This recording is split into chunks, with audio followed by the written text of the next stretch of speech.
చెప్పి చదువుతున్న ప్రతి బిడ్డకు కూడా, స్కూల్కి వెళ్ళిన ప్రతి బిడ్డకు కూడా ఇస్తామని అబద్ధం ఆడారు. మీరేమనుకుంటారు? మీ ఇంట్లోనే ఇద్దరు తమ్ముళ్ళు ఉంటే ఒక తమ్ముడికి ఇచ్చాడు జగన్, చంద్రబాబు నాయుడు వస్తే ఇద్దరు తమ్ముళ్ళకి ఇస్తాడని మీరు ఆశపడతారా లేదా? ఎస్, అదే ఓట్ బ్యాంక్ కింద కన్వర్ట్ అయింది. ఇంకో మాట కూడా చెప్పాడు, 18 సంవత్సరాలు దాటిన ప్రతి మహిళకి 59 సంవత్సరాల వరకు నేను 3,000 రూపాయలు ఇస్తానని చెప్పాడు. 3,000 కాదు, ఇస్తామని చెప్పాడు. ఒక్కడికైనా ఇచ్చాడా? ఆశపడ్డారే, ప్రతి మహిళ ఆశపడ్డారే. అలాగే రైతన్నకి జగన్మోహన్ రెడ్డి 13,500 ఇచ్చాడు, నేను 20,000 ఇస్తానని చెప్పాడు. నమ్మారు. మీలాంటి నిరుద్యోగులు 20 లక్షల మంది ఉన్నారు, వాళ్ళందరికి కూడా 3,000 రూపాయలు ఇస్తామని చెప్పాడు. నమ్మారు. అంటే జగన్ ఇచ్చిన పథకాలకు, చంద్రబాబు నాయుడు ఇచ్చిన వాగ్దానాలకు చాలా వేరియేషన్ కనబడుతుంది. ఇన్ని ప్రభుత్వ పథకాలు మాకు వస్తే జగన్ మంచోడే, బాగా చేశాడు, మా అన్న తమ్ముళ్ళలా చూసుకున్నాడు, కన్నబిడ్డలా చూసుకున్నాడు. కానీ చంద్రబాబు నాయుడు అంతకన్నా ఎక్కువ ఇస్తామంటున్నాడు కదా, అందరి పిల్లలకి ఇస్తామంటున్నాడు కదా, ఆయనకి గెలిపిద్దామని గెలిపించారు. ఆశపడ్డారు, నమ్మారు. నమ్మి గోతులో పడ్డారు ఈ రోజు ప్రజలు. ఇప్పుడు ఏమంటున్నారో తెలుసా? ఇదే కెమెరా పట్టుకొని జనంలోకి వెళ్ళండి. ఆంధ్రప్రదేశ్ లో తప్పు చేశాను, నా తమ్ముడిని ఓడించుకున్నాను, నా అన్నను ఓడించుకున్నాను, నా బిడ్డను ఓడించుకున్నాను, నష్టపోయాను. ఆ చంద్రబాబు నాయుడు దిక్కుమాలి ప్రభుత్వాన్ని ఎన్నుకుని మేము నష్టపోయామని ప్రజలు ఇబ్బంది పడుతున్నారు, ఇప్పుడు బాధపడుతున్నారు. ఆ బాధను మీరు చూడండి ఒకసారి, వెళ్ళి ఆ బాధను చూడండి. ఇప్పుడు చెప్పు సార్. నేను ఎలక్షన్స్ టైంలో అంత సర్వే చేశాను, ప్రజల దగ్గరికి వెళ్ళి మాట్లాడిన సందర్భాలు ఉన్నాయి. ఒక ఆటో డ్రైవర్ని కలిసాను, వైజాగ్లో బీచ్లో చేపలు పట్టుకునే అతన్ని కలిసాను, అందరు చేశాను. ఎవరికి ఓటు వేస్తారంటే కెమెరా పెట్టకపోతే చెప్తానని అన్నారు. కెమెరా ముందు చెప్పడానికి వాళ్ళు భయపడారు. అంటే నేను వైసీపీకి వెయ్యను అని చెప్పడానికి వాళ్ళు అంత భయపడ్డారు. అంటే భయంతో అంత జనం అక్కడ ఉన్నారు. లేదు, ముగ్గురు కాదండి, నేను చాలా ముగ్గురు కాదండి, నేను నిజంగా అంటే నిజంగా అక్కడ ఉన్న చాలా మంది, దాదాపు ఎంత కాదండి ఒక 20-30 మందిని అయితే కలవడం జరిగింది. అలా ఎలా అంటే నేను యాజ్ ఎ జర్నలిస్ట్ గా చెప్తున్నా, నేను వీళ్ళని జడ్జ్ చేయకూడదు, వాళ్ళని జడ్జ్ చేయకూడదు. ఇప్పుడు జనాలు ఇప్పుడు 7 నెలలు అయింది కదా, అంటే మీరు చెప్పండి. అంటే భయపడలేదు అంటారు అక్కడ సరేనమ్మా, సరే మేము ఓడిపోయాం, అయిపోయింది. ఇప్పుడు వచ్చారు కదా వాళ్ళు, 7 నెలలు అయింది కదా, కనుక్కో సరే. ఇప్పుడు సర్వే ఇప్పుడు ఇప్పుడు ఏంటి, చంద్రబాబు నాయుడు వచ్చిన తర్వాత చాలా హాయిగా ఉన్నాం. నేను అలా అనట్లేదు. ఇప్పుడు 5 ఏళ్లలో డెవలప్మెంట్ అయితే లేదు కదా, గత 5 డెవలప్మెంట్ లేదు. ఎన్ని మెడికల్ కాలేజీలు పెట్టారు, ఎన్ని పోర్టులు పెట్టారు, డెవలప్మెంట్ కదా మీకేం కనిపించదు. ఒక్క నిమిషం, 4 పోర్టులు ఇచ్చారు, 4 సీ పోర్టులు ఇచ్చారు జగన్మోహన్ రెడ్డి గారు. ఒక్కో సీ పోర్ట్ టర్న్ ఓవర్ ఎంత ఉంటుందో తెలుసా? ఒక్కో సీ పోర్ట్ టర్న్ ఓవర్ ఎంత ఉంటుందో తెలుసా? 20,000 కోట్లు. అంటే 4 సీ పోర్టులు టర్న్ ఓవర్ ఎంత ఉంటుందో తెలుసా? నియర్ అబౌట్ 1 lakh crores, 1,00,000 కోట్లు ఉంటుంది. 1,00,000 కోట్లు ఉంటే మొత్తం ఎంతమంది పనిచేయచ్చో తెలుసా? ఒక్కొక్క పోర్టుకి 40,000 మంది నిరుద్యోగులకు ఉద్యోగాలు ఇవ్వచ్చు. అంటే 40 నుంచి 50,000 బ్రతుకుతారు. మొత్తం ఎంతమంది బ్రతుకుతారో తెలుసా? కనీసం 2 లక్షల మందికి పైచిలకు నిరుద్యోగులకు ఉద్యోగాలు కల్పించవచ్చు 4 సీ పోర్టుల ద్వారా. స్వాతంత్రం వచ్చి ఆంధ్రప్రదేశ్ లో ఉన్న 6 సీ పోర్టులు, జగనన్న వచ్చి 5 ఏళ్లలో 2.5 ఏళ్ళు కరోనాతో పోతే మిగతా 2.5 ఏళ్ళు 4 సీ పోర్టులు. చరిత్ర ఇది. అంతేకాదు 8 ఫిషింగ్ హార్బర్లు, 8 ఫిషింగ్ హార్బర్లు పెడితే ఎంతమందికి ఉద్యోగాలు వస్తాయి, ఎంతమంది మత్స్యకారుల జీవితాలు బాగుపడతాయి తెలుసు? 2 స్వాతంత్రం వచ్చి 75 ఏళ్ళలో మనకున్న మెడికల్ కాలేజీలు 11, దిక్కుమాల సంఖ్య 11. కానీ జగన్మోహన్ రెడ్డి వచ్చిన తర్వాత 17 మెడికల్ కాలేజీలు తీసుకొచ్చి 5 మెడికల్ కాలేజీలు ఓపెన్ చేసేసి జాతికి అంకితం చేశాడు 2.5 ఏళ్లలో. ఇది అభివృద్ధి కాదా? ఇవన్నీ మేళ్లు కావా? వీళ్ళు వచ్చారు, చంద్రబాబు నాయుడు వచ్చి ఏం చెప్తున్నాడు? ఈ ఫిషింగ్ హార్బర్లు ఏవైతే ఇచ్చారో, ఈ పోర్టులు ఏవైతే ఇచ్చారో ప్రైవేటైజేషన్ చేస్తామంటున్నాడు. ప్రైవేటైజేషన్ చేయడానికే మేము పోర్టులు ఇచ్చింది, ప్రైవేటీకరణ చేయడానికి తమాషా చేస్తున్నారు. ఎవడండి కూటమి ప్రభుత్వం? కాకినాడ పోర్టు అరవింద కంపెనీకి బలవంతంగా రాయించారని ఒక వార్త నడుస్తుంది. చూడండి, మీరు పోర్టు కాంట్రాక్ట్ తీసుకున్నారనుకోండి, మీరు పోర్టు కడతారు. పోర్టు కట్టేసిన తర్వాత ఇంకొక వ్యక్తికి మనం ఇస్తాం పోర్ట్ మేనేజ్మెంట్ వేరు, పోర్ట్ కట్టడం వేరు. పోర్ట్ కట్టిన వాళ్ళకే మేనేజ్మెంట్ ఇవ్వాల్సిన అవసరం లేదు. పోర్ట్ గవర్నమెంట్ కడుతుంది, విశ్వసముద్రం వాళ్ళు కడుతున్నారు ఒక పోర్టు. ఆ పోర్ట్ కట్టేసిన తర్వాత, పూర్తయిన తర్వాత అదానికో లేకపోతే ఇంకోళ్ళకి ఇస్తాం మేనేజ్మెంట్. దానివల్ల 20,000 కోట్ల టర్న్ ఓవర్ వస్తుంది అంటున్నాను. అందులో కేంద్ర ప్రభుత్వానికి 50%, రాష్ట్ర ప్రభుత్వానికి 50%. ఈ నిధులు, ఈ నిరుద్యోగ సమస్య తీరటానికి ప్రైవేటైజేషన్ చేయటం వల్ల, ఇప్పుడు ఇదే ఉంది, స్టీల్ ప్లాంట్ ఉంది. స్టీల్ ప్లాంట్ కి 11,000 కోట్లు ఎవడు అడిగాడండి? 11,500 కోట్లు ఎందుకండి?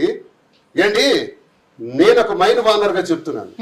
Mining major minerals, minor minerals లో చట్టం తెలిసిన వ్యక్తిగా చెప్తున్నాను, చదివిన వ్యక్తిగా చెప్తున్నాను. నేను ఒక మైన్ వానర్ గా నాకు కండిషన్ పెడతారు గవర్నమెంట్, నువ్వు ఫ్యాక్టరీ కడతావా అని. దేనికి పెడతారో తెలుసా? ఇండస్ట్రీ ఎందుకు పెడతారంటే నువ్వు చేసిన మైన్ లో కొంత శాతం నువ్వే ఫ్యాక్టరీలో ప్రాసెస్ చేసి అమ్మాలి, అంటే నువ్వే క్యాప్టివ్ కన్జంప్షన్ చేయాలి. దీనికి పదం ఏంటంటే క్యాప్టివ్ కన్జంప్షన్ అంటారు. క్యాప్టివ్ కన్జంప్షన్ నువ్వే చేసి అమ్మాలి, తర్వాత మిగతా ఎక్స్పోర్ట్ చేయి, ఇండియాలో ఎవరికైనా అమ్ము, కొంత శాతం మాత్రం నువ్వే ఫ్యాక్టరీ రన్ చేయాలని ఒడిశాలో కానీ ఇతర రాష్ట్రాల్లో కానీ ఇది రూల్ ఉంది. ఎట్ ది సేమ్ టైం నేను ఇదే పాయింట్ కింద అడుగుతున్నాను, కొంచెం రివర్స్ చేసి. మరి స్టీల్ ప్లాంట్ ఉంది విశాఖపట్నం, విశాఖ ఉక్కు ఆంధ్రుల హక్కు. ఒక్కసారి చెక్ చేయండి, ఒక్క ఆంధ్రుడు ఉంటాడు అందులో. 10% ఆంధ్రులు కూడా లేరు. 90% తెలుగు వారు కాకుండా ఇంకెవరెవరో ఇతర ప్రాంతాల వాళ్ళందరూ ఉన్నారు, ఫారినర్స్ కూడా ఉన్నారు. ఓకే, ఆ బాధ కూడా మేము అనిపిస్తున్నాం ఉత్తరాంధ్రలో. ఈ రోజు మీ ప్రభుత్వం వచ్చింది, ఎన్నికలకు ముందు పవన్ కళ్యాణ్ గాని జగదేవరు చంద్రబాబు నాయుడు గాని ఏం చెప్పారండి? ప్రైవేటీకరణ అడ్డుకుంటామన్నారా? ఇప్పుడు ఏం చెప్పారు? 11,500 కోట్లు. ఎవడడిగాడు మీకు 11,500 కోట్లు? మీకు దమ్ముంటే అదే ఉక్కు ఫ్యాక్టరీకి, నేను రివర్స్ లో అడుగుతున్నాను, క్యాప్టివ్ కన్జంప్షన్ ఉండాలి కదా. దానికి క్యాప్టివ్ కన్జంప్షన్ ఉండాలంటే మైన్ ఇవ్వాలి కదా. ఎందుకు మైన్ ఇవ్వరో చెప్పండి. మీరు ఒక ఇన్ని వేల కోట్లు టర్న్ ఓవర్ చేసే వైజాగ్ స్టీల్ ప్లాంట్ కి ఒక మైన్ ఇవ్వరా? ఐరన్ ఓర్ మైన్ ఇవ్వరా? ఇవ్వండి. ఇస్తే ఈ కూటమి ప్రభుత్వం విశాఖ ఉక్కు కర్మాగారానికి మేలు చేసిందని మేము నమ్ముతాం. ఆ ప్రాంతీయుడిగా ఉత్తరాంధ్ర వాడిగా మాట్లాడుతున్నాం. మీరెవరు ఈ జన్మకి ఎవరు అప్పిస్తారు? ఎవరికి కావాలి అప్పు? అంటే ప్రైవేటైజేషన్ లో భాగమే ఈ అప్పు.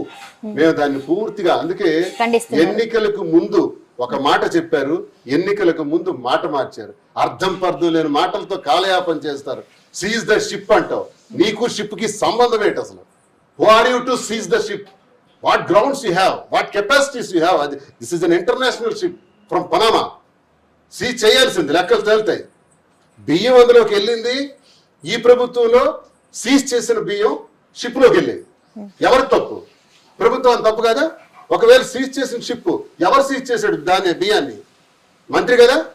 మంత్రి సీజ్ చేసినప్పుడు ఆ మంత్రిని పక్కన పెట్టుకొని ఆ మంత్రిని నువ్వు ప్రశ్నిస్తాను మంత్రిని ప్రశ్నించవు. అక్కడ ఎమ్మెల్యేని మాత్రం తిడతావు. అది పద్ధతి కాదు. ఎమ్మెల్యే ఏం చేశాడండి? మంత్రి కదా సీజ్ చేశాడు. సీజ్ చేసిన బియ్యం మళ్ళీ షిప్ లో ఉన్నాయి కదా. అప్పుడు మంత్రిని అడగకుండా, ప్రభుత్వాన్ని నిలదీయకుండా, అధికారులతో మాట్లాడకుండా సీజ్ ద షిప్ అంటావు. సెంట్రల్ గవర్నమెంట్ కే షిప్ సీజ్ చేసే అధికారం లేదు. ఇంటర్నేషనల్ వ్యవహారం అది. దానికి చాలా rules and regulations and formalities ఉన్నాయి. ఇలాంటి అవగాహన లేని, ఇలాంటి కనీస జ్ఞానం లేని, పవర్స్ పట్ల కూడా, డ్యూటీస్ పట్ల కూడా అవగాహన లేని వీళ్ళు రూల్ చేస్తే ఇలాగే ఉంటుంది. వీళ్ళు ఇప్పుడు అంటాడు చంద్రబాబు నాయుడు, ఎన్నికలకు ముందు నువ్వు ఇచ్చే వాగ్దానాలు. 14 సంవత్సరాలు ముఖ్యమంత్రి కదా, 40 సంవత్సరాలు ఇండస్ట్రీ కదా. మేమేమన్నాం? రాష్ట్ర బడ్జెట్ ఇంత. జగన్మోహన్ రెడ్డి గారికి మేమందరం చెప్పాం, అన్న ఆడ ఏదో వాగ్దానాలు చేస్తున్నాడు, మీరు చేసి ఏంటన్నా ఇచ్చేద్దామన్నా అని అంటే ఇవ్వలేమని చెప్పాడు. ఇవ్వలేము, నేను అబద్ధం ఆడినాం. నేను ఇదే స్కీమ్స్ ఇవ్వగలను, ఈ స్కీమ్స్ ను కొంచెం మాడిఫై చేశాను, దట్స్ ఆల్. అంతకు మించి నేను ఇవ్వలేను అన్న. 3,500 మీరు ఇస్తామంటున్నారు కదా పెన్షన్. ఆయన 4,000 అంటున్నాడు కదా చంద్రబాబు నాయుడు. ఆ మీరు 4,000 అని అంటే వద్దా బాయ్, చేయలేం. అది నిజాయితీ అంటే. చేయగలిగితే చేస్తాను, చేయలేదంటే చేయలేనని చెప్తాను. ఓడిపోతాం, గెలిస్తే గెలుస్తాం. మాట మాత్రం నేను తప్పను అని చెప్పిన మొట్టమొదటి మగాడు, ధీరోదాత్తుడు, భారతదేశ చరిత్రలో greatest chief minister Jaganmohan Reddy. ఇంతకు మించిన వాడు లేడు, రాడు. అదే చంద్రబాబు నాయుడు ఏం చెప్పాడు? నేను ఇచ్చేస్తాను అన్ని చెప్పాడు. ఎంత అవుతుందో తెలుసు అంటే చంద్రబాబు నాయుడు ఇచ్చిన బడ్జెట్ కనీసం 2 లక్షల కోట్లు ఒక ఏడాదికి అవుతుంది. 2 లక్షల కోట్లు అయ్యేటప్పుడు నేనే బడ్జెట్ లో చూశాను. మేము బడ్జెట్ లో ఆధారాడు. మొదటి బడ్జెట్ ఓట్ ఆన్ అకౌంట్ పెట్టుకుంటాం. ఎలక్షన్ వచ్చింది, గవర్నమెంట్ వచ్చిన తర్వాత ఈ భారతదేశంలో ఎవడైనా ఓట్ ఆన్ అకౌంట్ బడ్జెట్ పెట్టాడండి? ఎందుకు పెట్టాడో తెలుసా? వాస్తవాలు చెప్పలేక అబద్ధాలు ఆడారు కాబట్టి. ఈ రాష్ట్రానికి 15 లక్షల కోట్లు అప్పు ఉందన్నావు. గవర్నర్ గారి చేత 10 లక్షల కోట్లు అప్పు ఉందని చదివించావు. అంటే 5 లక్షల కోట్లు కిందకి వచ్చావు. 5 లక్షల కోట్లు ఏమైంది? అబద్ధం ఆడావు జనంకి. సరే, గవర్నర్ గారి చేత నువ్వు మాట్లాడించిన మాటనే కన్సిడరేషన్ చేసుకుంటాం. గవర్నర్ గారు తన నోటి నుంచి 10 లక్షల కోట్లు అప్పు అంటే నేను బుక్స్ లో చెక్ చేశాను. కౌన్సిల్ లో 6,42,000 కోట్లు ఉంది అప్పు. మీరు చెక్ చేశారు? ఇక మెంబర్ గా మేము ప్రశ్నించాము. అది 6,42,000 కోట్లు. ఇది ఏ అప్పు తెలుసునండి? రాష్ట్రం విడిపోయిన తర్వాత వచ్చిన అప్పు, చంద్రబాబు నాయుడు 14 నుంచి 19 వరకు చేసిన అప్పు, 19 నుంచి 24 వరకు జగన్మోహన్ రెడ్డి గారు చేసిన అప్పు, అంతా కలిపి 6,42,000 కోట్లు అని ఎవరు రాశారో తెలుసా? సాక్షాత్ చంద్రబాబు నాయుడు రాశారు బడ్జెట్ బుక్స్ లో. మరి నువ్వు 15 లక్షల కోట్ల అప్పని జనంకి ఎందుకు చెప్పావు ఎన్నికలకు ముందు మేము ఓడిపోవడానికి, వాళ్ళు గెలవడానికి ఈ అబద్ధాలే రీజన్. మీడియా సపోర్ట్, ఆ సపోర్ట్ ద్వారా ఈ అబద్ధాల వల్లే జనం నమ్మారు. ఇప్పుడు వాస్తవాలు తెలుసుకున్నారు. 6,42,000 కోట్లని 2 రెట్లు ఎక్కువ చేసి చెప్తావా? అప్పని చెప్తావా? మోసం కాదా? సరే, అది ఒప్పుకుంటాను. అబద్ధం ఆడేవి జనం చూసుకుంటారు. అమ్మా సంగతి నువ్వేం చెప్పావు? పథకాలు ఆ రోజు ఇస్తానన్నావు. ఇప్పుడేమో ఆ టీవీ వైపు చూసి అసెంబ్లీలో చూస్తే భయం వేస్తుంది. ఈ సూక్తి ముక్త వాళ్ళు చెప్పడానికి నేను ముఖ్యమంత్రిగా ఎన్నుకున్నారు. ఈ దౌర్భాగ్యమైన మాటలు చెప్పడానికి ఈ ప్రభుత్వాన్ని ఎన్నుకున్నారు. చూస్తే భయం వేస్తుందని చెప్తావా? రూలింగ్ లోకి వచ్చా? రూలింగ్ లోకి రాకముందు నీకు ఫిగర్స్ తెలీదా? రాష్ట్రంలో అప్పెంతో తెలీదా? ఈ బడ్జెట్ మీరు చేసిన వాగ్దానాలు అమలు చేయగలవో లేదో మీకు స్పృహ కూడా లేదా? మోసం చేశారు కదా, మోసం చేసి అధికారంలోకి వచ్చారు. మేము మోసం చేయలేదు కాబట్టి అధికారం కోల్పోయాం. అది మా నిజాయితీ. ఇప్పుడు మాధవి చెప్పింది కూడా అదే, నేను చెప్పింది కూడా అదే. జగన్మోహన్ రెడ్డి గారికి నీతి నిజాయితీ ఉంది కాబట్టి మేము ఓడిపోయాం. చంద్రబాబు నాయుడు లాగా అబద్ధాలు ఆడుంటే మేము సింగిల్కి వెళ్ళామండి ఫైట్ కి. సరే ఇప్పుడు 2000 చేయలేక కాదు, చెప్పుకోలేక డెవలప్మెంట్ చేయలేదని అన్నమాట. సరేనా? నేను అనట్లేదు. నాది పర్సనల్ ఆన్సర్ కాదు, పర్సనల్ అభిప్రాయం కాదు. బయట జరుగుతున్న వార్తలను బట్టి నేను చెప్పడం జరుగుతుంది. సరే నేను అడుగుతున్నా, నీకు ఈ రాష్ట్రంలో ఎవడు నచ్చుతాడు, ఎవడు గొప్ప ఆర్గ్యుమెంట్ చేయగలుగుతాడు, డిబేట్ కూర్చోబెట్టదురుగా దమ్ముంటే కూర్చోబెట్టి ఫిగర్స్ తో నేను వస్తాను. యాజ్ ఎన్ ఎమ్మెల్సీ గవర్నమెంట్ నుంచి వస్తాను. గవర్నమెంట్ లో భాగస్వామిగా ఉన్నాను నేను. ఇప్పుడు గవర్నమెంట్ లో ఒక పబ్లిక్ రిప్రజెంటేటివ్ ఉన్నాను. With details, with figures, with evidences నేను వస్తాను. దమ్ముంటే ఈ రాష్ట్రంలో కూటమి ప్రభుత్వం తరఫున ఒక్కడంటే ఒక్కడు దువాడ శ్రీనివాస్ కి ఎదురుగా కూర్చుని ఆ ప్రభుత్వం గురించి గాని, జగన్మోహన్ రెడ్డి గురించి గాని విమర్శలు చేయగలిగితే, తప్పులు చూపించగలిగితే నేను దేనికైనా రెడీ. సవాల్ ఉందా? హిట్ టీవీ యాప్, ఇందులో short news, live news, entertainment shows, movies, digital magazines తో పాటు మీ జిల్లా వార్తలను కూడా ఫ్రీగా చూడొచ్చు. అంతేకాదు కేజీ నుంచి పీజీ వరకు విద్యార్థులకు స్కాలర్షిప్ కూడా అందిస్తున్నాం. ప్రతి వారం 10 మందికి లక్కీ డ్రా ద్వారా ఒక్కొక్కరికి 10,000 రూపాయలు అందిస్తున్నాం. ఇంకెందుకు ఆలస్యం? వెంటనే హిట్ టీవీ యాప్ ని డౌన్లోడ్ చేసుకుని ఫ్రీగా ఎంటర్టైన్మెంట్ పొందండి. Hit TV app. Hit TV app. Please download hit TV app. Hit TV app ని ఫ్రీగా డౌన్లోడ్ చేసుకుని ఎంజాయ్ చేయండి. మీకు నచ్చిన ఎంటర్టైన్మెంట్ కోసం హిట్ టీవీ యాప్ ని ఫ్రీగా డౌన్లోడ్ చేసుకుని ఎంజాయ్ చేయండి. హిట్ టీవీ యాప్ ని డౌన్లోడ్ చేసుకుని ఆస్వాదించండి, ఆశీర్వదించండి. ఇంతమంది సెలబ్రిటీలు హిట్ టీవీ యాప్ ని డౌన్లోడ్ చేసుకోండి అని చెప్తున్నారంటే ఎంత మంచి యాప్ ఆలోచించండి. అమెరికా అమెరికాలో చదవాలనుకునే వాళ్ళకి విశ్వసనీయమైన పేరు మన శౌర్య కన్సల్టెన్సీ. UK లో 1 year masters, UK లో 1 year masters, 2 years work permit up to 5 years visa. Contact Saurya Consultancy. Contact 89851 89851.